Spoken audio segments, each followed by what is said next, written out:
Europe জুড়ে তীব্র তাপপ্রবাহ আঘাত হেনেছে। একের পর এক দেশে ভাঙছে তাপমাত্রার রেকর্ড।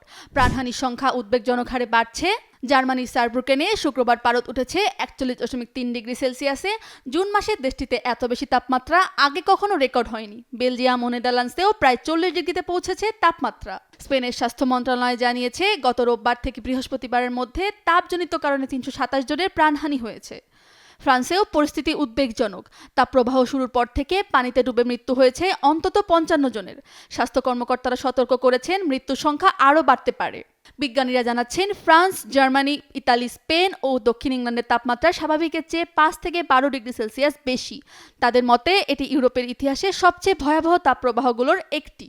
স্বাভাবিক জীবনযাত্রা ব্যাহত হচ্ছে মারাত্মকভাবে। প্যারিস প্রাইড মিছিল, সলিডেস সঙ্গীত উৎসব ও হামবুর্গ হাফ ম্যারাথনের মতো বড় আয়োজন বাতিল বা সীমিত করা হয়েছে। নেদারল্যান্ডসে তীব্র তাপ সতর্কতা জারির পর ডেফকন 1 সঙ্গীত উৎসবও বাতিল ঘোষণা করা হয়েছে। হাসপাতালগুলোতে জারি হয়েছে জরুরি ব্যবস্থা।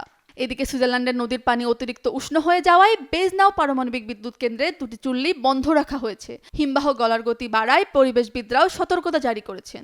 আবহাওয়া অধিদপ্তর জানিয়েছে, সপ্তাহের শেষ দিনগুলোতেও ইউরোপের বিস্তীর্ণ অঞ্চলে 35 ডিগ্রি সেলসিয়াসের উপরে তাপমাত্রা অব্যাহত থাকবে। জলবায়ু বিশেষজ্ঞদের মতে, জলবায়ু পরিবর্তনের কারণেই ইউরোপে এই ধরনের তাপপ্রবাহ ক্রমশ তীব্র হয়ে উঠছে। ঋত্বিকা সাধু, ডেইলি সান।